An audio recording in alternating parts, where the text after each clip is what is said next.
بسم اللہ الرحمن الرحیم۔ السلام علیکم ورحمۃ اللہ وبرکاتہ۔ الحمد للہ وکفی وسلام علی عبادہ الذین اصطفی، اما بعد۔ حاضرین و ناظرین، یہ درس نمبر 1529 ہے اور آج ہم سورۃ القصص کا آغاز کر رہے ہیں اور آج 4 آیتوں کی تلاوت بھی کریں گے۔ چلیے سب سے پہلے ہم ان 4 آیتوں کی تلاوت کرتے ہیں اور لفظ ترجمے اور ترجمے کے بعد تشریح کرتے ہیں۔ اعوذ باللہ من الشیطان الرجیم، بسم اللہ الرحمن الرحیم۔ طاسیم تلک آیات الکتاب المبین نتلو علیک من نبأ موسیٰ وفرعون بالحق لقوم یؤمنون إن فرعون علا في الأرض وجعل أهلها شيعا يستضعف طائفة منهم يذبح أبناءهم ويستحيي نساءهم إنه كان من المفسدين صدق الله العظيم۔ طاسمین یہ حروف مقطعات ہیں، اللہ ہی اس کے معنی کو جانتا ہے۔ تلک آیات، یہ آیتیں ہیں، الکتاب المبین، واضح کتاب کی۔ نتلو، ہم پڑھتے ہیں، علیکا، پیغمبر آپ پر، من نبئی، کچھ خبریں، موسیٰ و فرعون، موسیٰ اور فرعون کی، بالحق، حق کے ساتھ، لقوم، ان لوگوں کے لیے جو یؤمنون، ایمان لاتے ہیں۔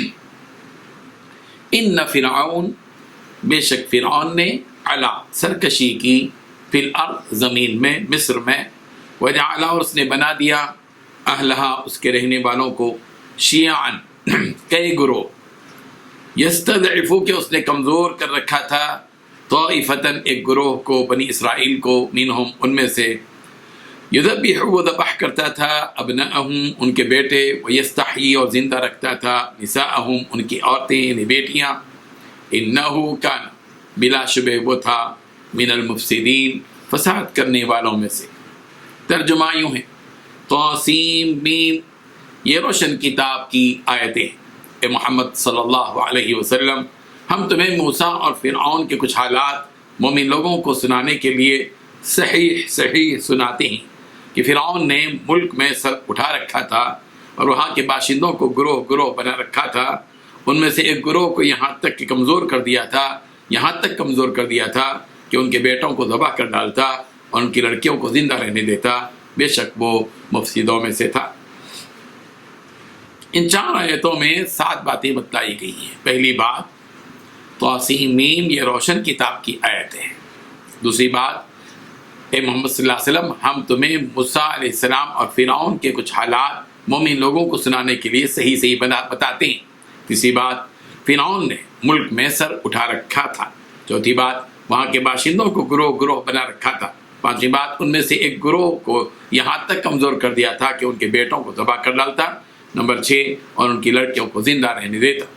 نمبر 7، بے شک وہ مفسدوں میں سے تھا۔ بزرگان محترم،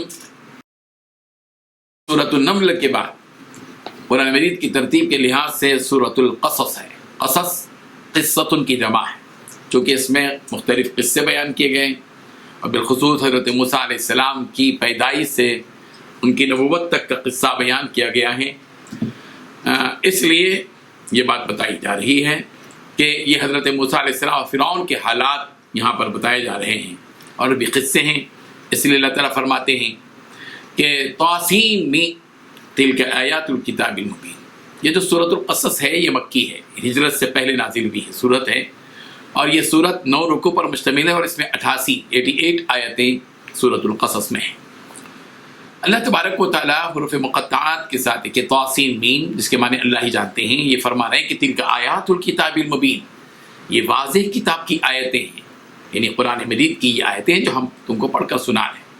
اور اللہ تبارک و تعالیٰ نبی کریم صلی اللہ علیہ وسلم کی نبوت کی تصدیق کے طور پر یہ واقعات بیان کر رہے ہیں کہ حضرت موسیٰ علیہ السلام کے زمانے میں، فرعون کے زمانے میں حضور صلی اللہ علیہ وسلم تو تھے ہی نہیں، آپ صلی اللہ علیہ وسلم تو اب پیدا ہوئے ہیں، حضور صلی اللہ علیہ وسلم، قرآن مجید کی آیتیں نازل ہو رہی ہیں، حضور صلی اللہ علیہ وسلم بتا رہے ہیں مکے کے لوگوں کو حضرت موسیٰ کے زمانے کا قصہ، حضرت نوح کے زمانے کا قصہ، حضرت داؤد و سلیمان کے زمانے کا قصہ، حضرت یوسف علیہ السلام کے زمانے کا قصہ.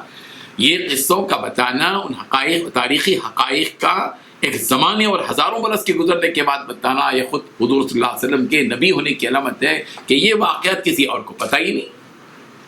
اللہ تعالیٰ اسی لیے فرما رہے ہیں نتلو علیک من نبأ موسیٰ وفرعون بالحق. پیغمبر ہم آپ کے سامنے تلاوت کر رہے ہیں، آپ کو بتا رہے ہیں موسیٰ علیہ السلام اور فرعون کا قصہ حق کے ساتھ، ان لوگوں کے لیے جو ایمان رکھتے ہیں. قرآن میں تو پورے لوگوں کے لیے، پوری انسانیت کے لیے، مگر یہاں لقوم یؤمنون کہہ رہے کیوں؟ ان قصوں سے عبرت تو وہی لوگ حاصل کرتے ہیں جو ایمان والے ہیں، جو تصدیق کرتے ہیں، نبی کی تصدیق کرتے ہیں، قرآن کی تصدیق کرتے ہیں. اور پھر آگے فرمایا فرعون کے بارے میں. حضرت موسیٰ علیہ السلام کا قصہ چونکہ آگے بیان کیا جا رہا ہے پیدائش سے لے کر نبوت تک کا، اس سے پہلے فرعون کا تذکرہ کیا جا رہا ہے کہ فرعون کون تھا، کیا کیا تھا، اس نے کیسا جرم کیا تھا. ان فرعون علا فی الارض، بے شک فرعون نے زمین میں غرور کیا تھا، گھمنڈ کیا تھا، سرکشی کی تھی اور بغاوت کی تھی اس نے. اور پھر اس کا ظلم یہ تھا اور اس کا برا کردار یہ تھا کہ اس نے کئی گروہ میں لوگوں کو بانٹ رکھا تھا. ملک میں فساد اور بگاڑ کے سب کو ایک کرنا یہ نبیوں کا کام. اور بادشاہی کام یہ ہے کہ وہ ایک کو دو کرتے ہیں، ٹکڑے کرتے ہیں، فساد اور بگاڑ پیدا کرتے ہیں، گروہ بنا دیتے ہیں. وجعل اہلھا شیعا، اور اس نے جو ہے ظاہر بات ہے کہ باشندوں کو گروہ بنا دیا تھا. اور پھر اس نے کیا کیا تھا، جو سب سے بڑا جرم تھا وہ یہ تھا کہ استضعف طائفة منهم، کہ ان میں سے جو ایک گروہ تھا جو بنی اسرائیل تھے، بنی اسرائیل پر بڑا ظلم اس نے کیا، ان کو کمزور کر دیا تھا. اس قدر کمزور کر دیا تھا، نہتے کر دیا تھا اپنی بربریت سے، اپنے ظلم سے، کہ یذبح ابناء، کہ فرعون ان بنی اسرائیل کے پیدا ہونے والے بچوں کو ذبح کر دیتا تھا. ویستحیی نساءهم، اور انہیں پیدا ہونے والی بچوں کو زندہ چھوڑ دیتا تھا. اس کی وجہ یہ تھی کہ کاہنوں نے فرعون سے یہ کہہ دیا تھا کہ جو بچہ کہ بنی اسرائیل میں ایک بچہ پیدا ہوگا جو فرعون کی بادشاہت، اس کی سلطنت کو ختم کر کے رکھ دے گا.